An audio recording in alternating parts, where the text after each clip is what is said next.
guys, it's Susan. So, a month from now is going to be my 10 years on YouTube anniversary, and I decided I would tell you why I started YouTube, because I don't think I ever really got into it.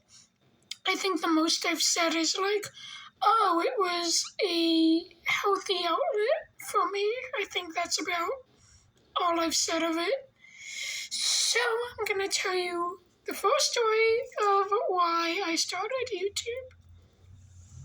So when I was in first grade, I met this girl who was in the same grade as me. Her name was Reena, and we became best friends very quickly, and we would spend almost every single day together in school, and some days after school. Not all of the time, because she had to watch her younger brother and sister. So, but we were best friends, and we did hang out a lot. Then, third grade, I remember my family was getting ready to move into Chicopee. We lived in Holyoke at the time, so my family was getting ready to move to Chicopee because we got a house there. And so I think third grade was the last grade I was in Holyoke. So after third grade, I moved away, and I was already dealing with so much at that point because, one, I was getting bullied in school, and that's one thing Reena always stood up for me about. To the older kids was bullying, and she always taught me she's the one who taught me to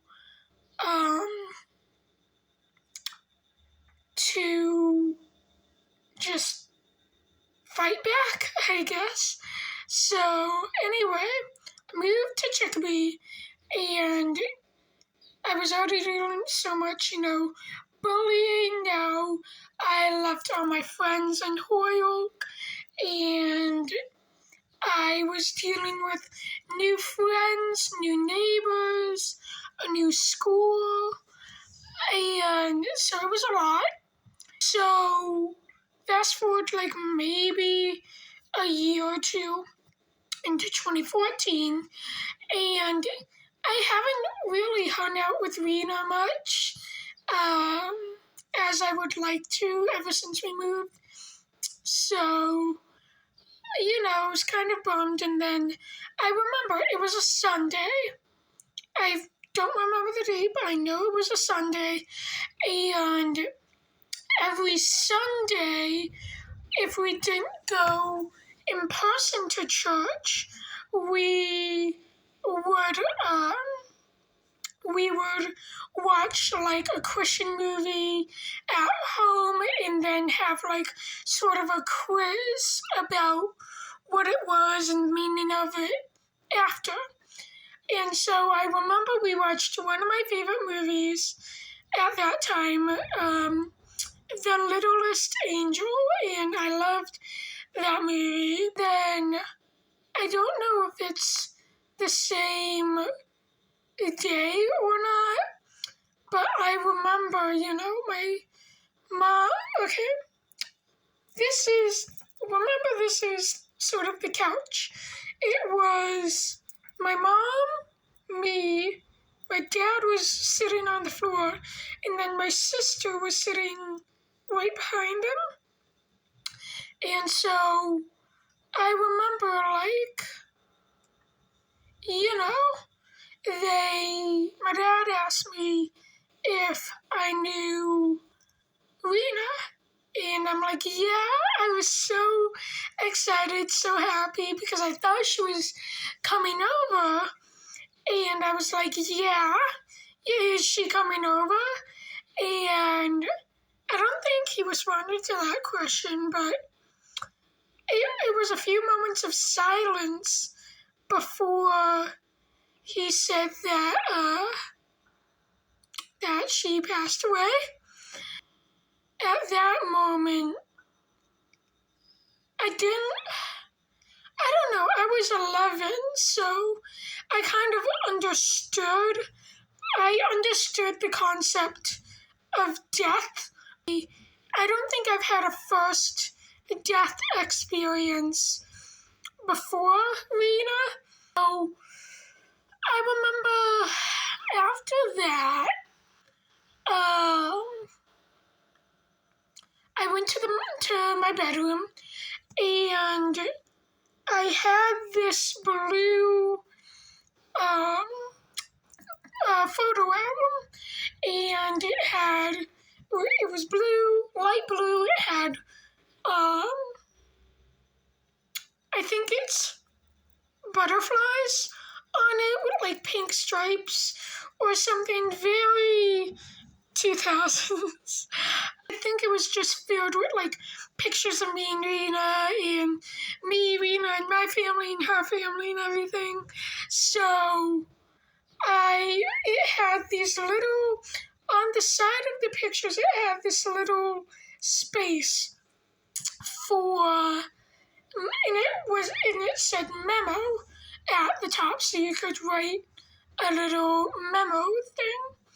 So I remember I grabbed a pen, I believe it was a black pen, and I wrote in the little memo spots, you'll always be like a sister to me, you know, you're part of the family, and that's kind of all I remember at that point. I remember her funeral, and I'm not sure if this was a couple days later, if it was a week later or what, but I remember her funeral, and I wore this little dress. I think the top was purple, and I think the colors were black, and it had little purple hearts all over it, and the skirt did too. I think I wore little black flats with it, with a coat that went with the dress. I think it was a silky purple. And I think that day I was just kind of numb. You know, the car ride there, I think I was just in a daze. And then when we pulled up to the funeral home, I think that's when it clicked for me. You know, that, she was gone. We got out of the car and I just started crying. And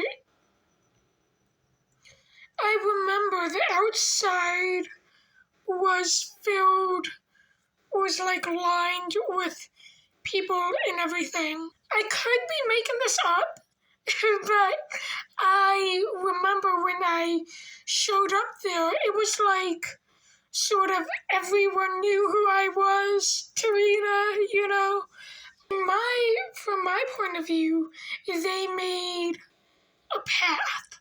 You know, they stood to the side and made a path in the building. We go in, and there's 2 rooms. This is the hallway, and then on this side, it was a room filled with like 5 or 6 rows of chairs, and right here on this side of the room was a monitor playing a slideshow with pictures of Reena, and I think the song was Butterfly Kisses.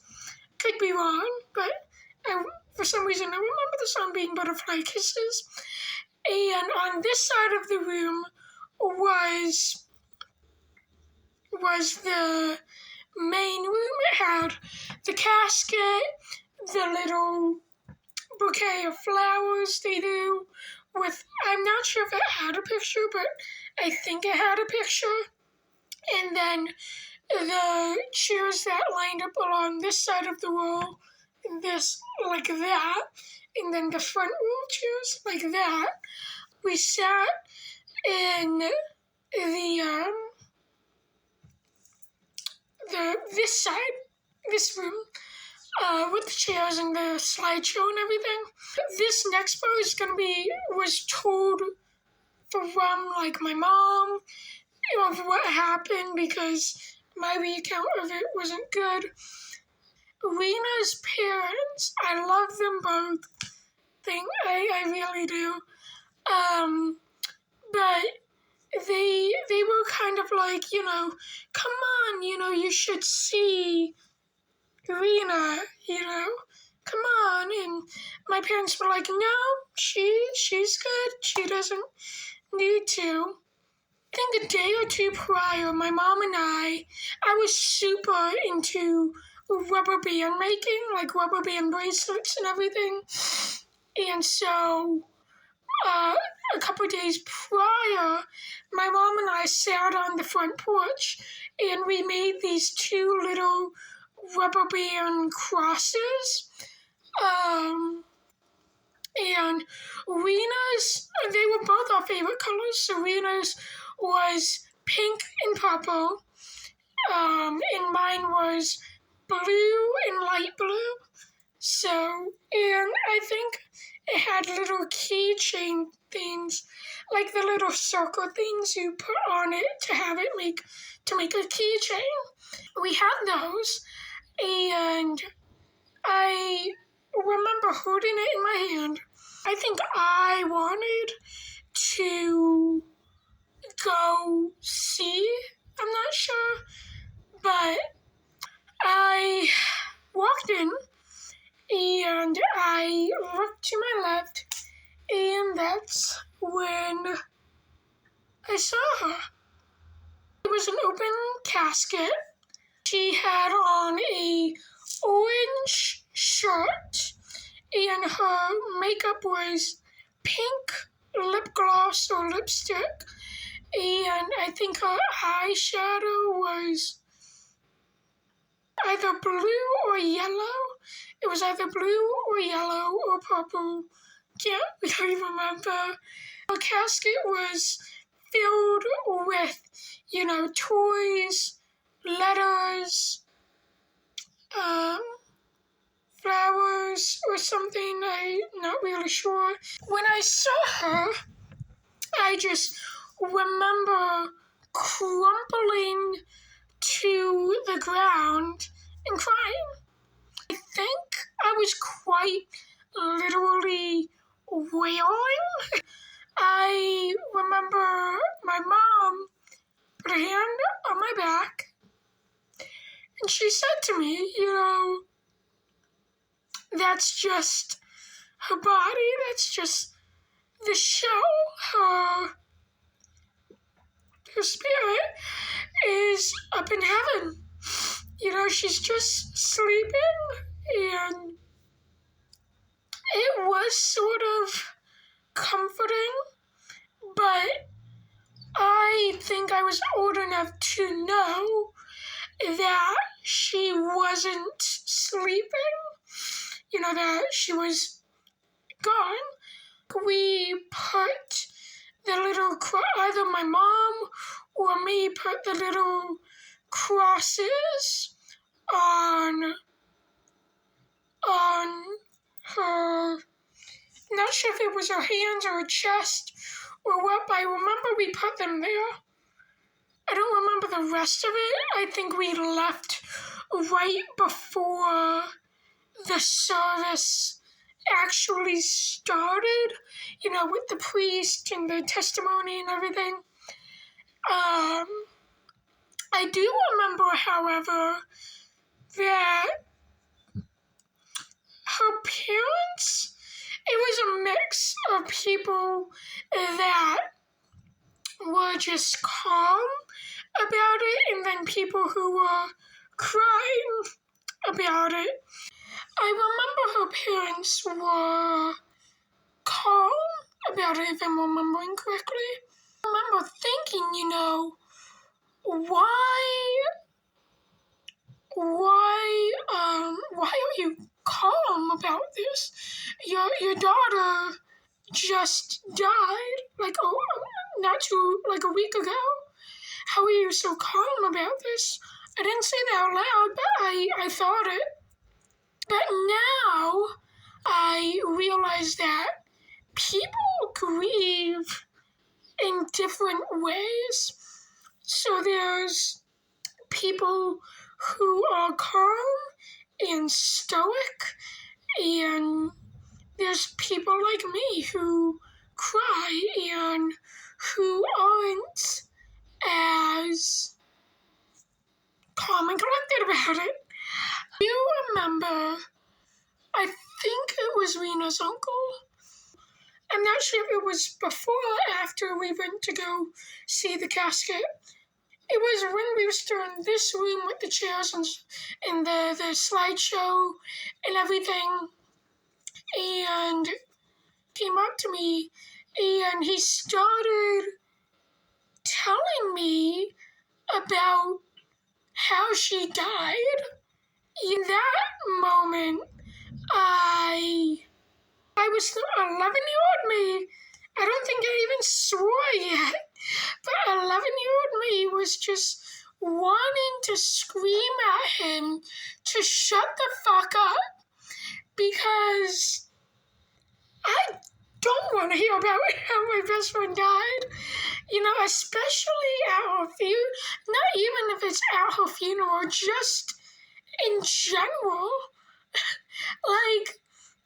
But how she died was she went to the bathroom, she locked the door, and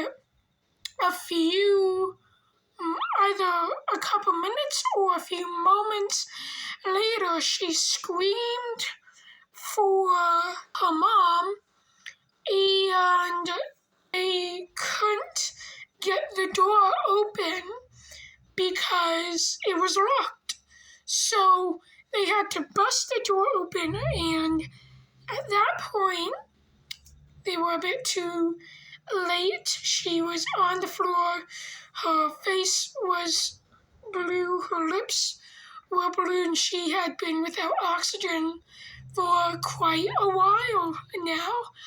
When they brought her to the hospital, I didn't even know about the hospital part until literally a few days ago. I was scrolling on her mom's Instagram page, and I just found this out from one of the posts she posted.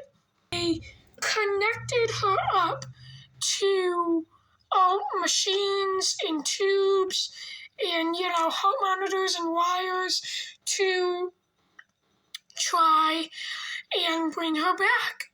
But it didn't work. Editor's note here, I realize I didn't say what she died from. So she died from a blood clot that started in her leg and traveled up into her lung. After the funeral, I don't remember much. I was actually a very happy and bubbly person and girl. But after Reena died, that completely did a 180. I didn't go outside. I didn't get out of bed. I remember not eating, not drinking anything. I had severe PTSD, and even now, 10 years later, I still have PTSD. It's not as bad, but some days are worse than others. The very first thing I remember after her death were the PTSD dreams, and it's still fresh in my mind today. Actually, it would be easier to explain it that way. So I'm gonna do a little sketch. Here's a little sketch of my trauma. Okay, so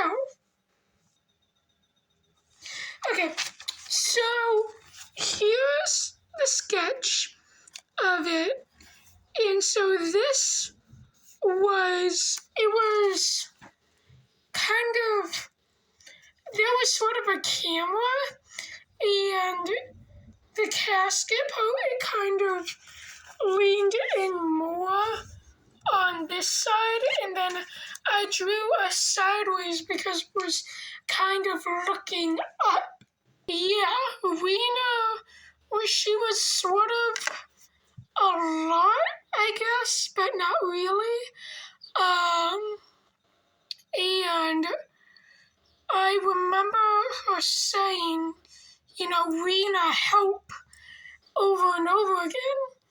And I tried to console her and be like, we're here, it's okay, I'm here.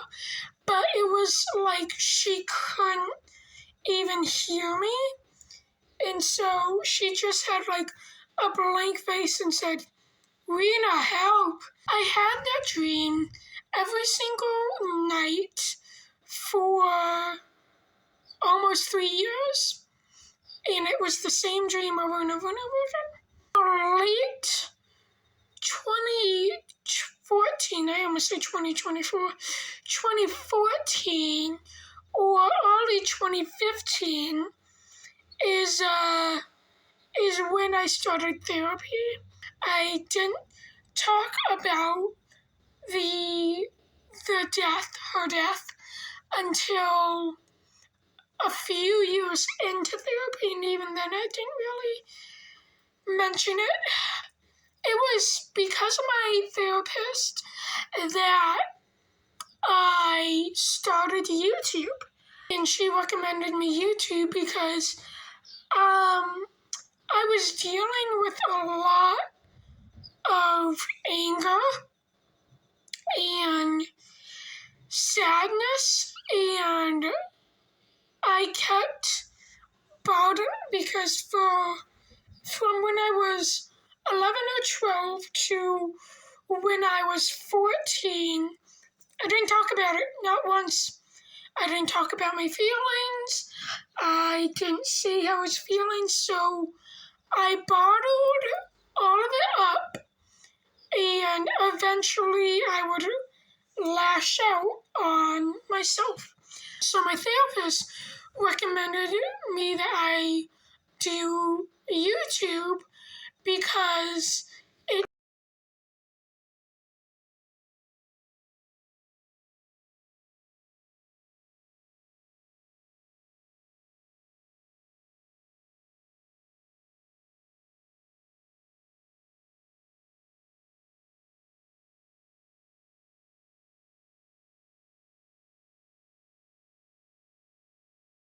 I forget when my actual first video I posted was, but I remember the name of it.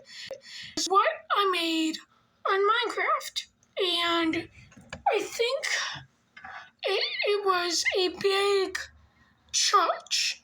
I think I made a cross too, like I made all the pews and the cross. I'm not sure if if I made any more details. But that's what I first did. Then I started doing gaming videos and especially a lot of Barbie videos that I did. And then I remember this one video I made. It was a Barbie video. I called it a funeral for a 6-year-old or something. I never really looked at it like anything, but now my mom brought up a good point. She's like, I mentioned it to her, and she was like, oh yeah, I remember that you were going through a lot. And so now I'm like, yeah, I was going through a lot more than a kid should ever have to go through. But now I look at it and I'm like, that was my way of coping with it, with everything. And so and now I'm like, well, that's how I coped with it, was I put it on YouTube. And it did help a lot, and it does still help a lot for a few different similar reasons, but a few different ones. Yeah, and then my final video was 2019. I dyed my hair purple. Remember, I had to shut that email down because it was hacked, and so my Gmail was just filled with like spam stuff, and I couldn't even go on it anymore. So I closed that account and email down, and then I started the new account. I think during that time period of when I didn't have YouTube for a while, I really went down the drain with my mental health, because at that point I was self-harming and, I'm not sure if I was getting bullied, and I attempted suicide even a couple times. I think I really clung on to YouTube and to my videos as a lifeline. I was in therapy. Yeah, I had friends, which now I know weren't good for me, but I did have friends. But I was still bottling everything up, and I was self-harming without anyone knowing ever since I was from the ages of 12 to 14. I self-harmed, and it just escalated with each passing year. So May 28th or 29th of 2019 is when I started this YouTube channel. My first videos were September 15th, 2019. I went to see Skillet in concert, and it was awesome. It was so awesome. One of the best ever. I fucking love Skillet. And so I posted those on YouTube. Yeah, I kind of was experimental with this channel back then. And there's a lot of vlogs and everything that I deleted because, I didn't like them or whatever. And so I've been a gaming channel ever since.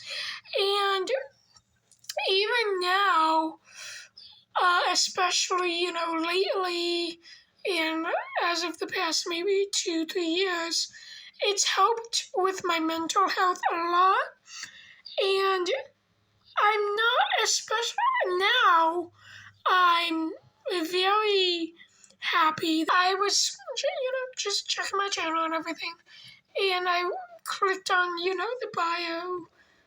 the biography or whatever it's called. You click on more and it shows you, stats and everything. And I found out that I'm over 1 million views on YouTube. And that's amazing. I never thought anything like that could happen. And my goal for probably the end of 2024, or I think it was 2025, was to just get to 2,000 views. It's like, I'm not asking for much. I'm just going to get to 2,000 views, and I'll be very happy with that. But oh my God,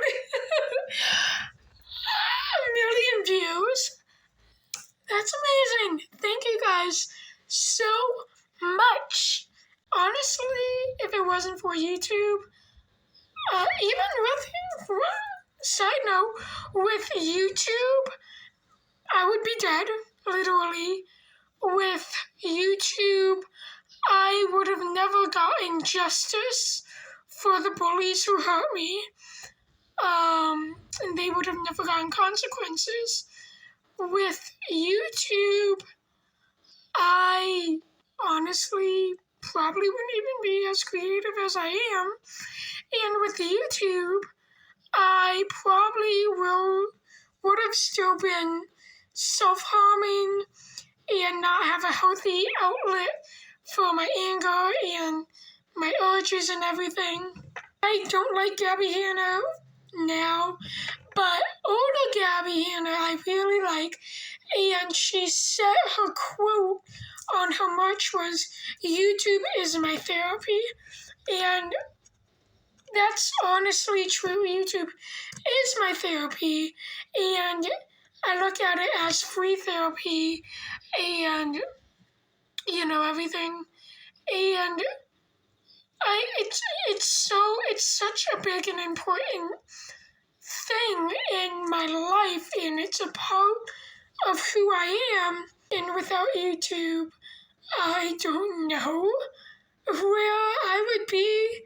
So I'm very grateful that YouTube is a thing, and I know I'm saying YouTube a lot. YouTube. I consider this as a job. Granted, I'm not in it for the money. I couldn't care less about making money from this. I'm just in it just because it's something I love to do. With all these videos I'm putting out, and as many hours as I spend, editing and making videos, it is work. It is a job, which I am still gonna get a real life job. Yeah, anyway, that's the story of how I started YouTube and why I started YouTube. So, thank you so much. You watched this through, and it's just something that you guys deserve to know how I started YouTube, because it's been 10 years on this platform, and not once have I spoken about why I started it. So now you know. Thank you guys so much for sticking to the end. If you did stick to the end, if you didn't, I won't blame you because it's a long video. But thank you guys for sticking so much, and thank you guys for all your support, and for 1.66 thousand subscribers. And yeah, thanks for watching. Bye.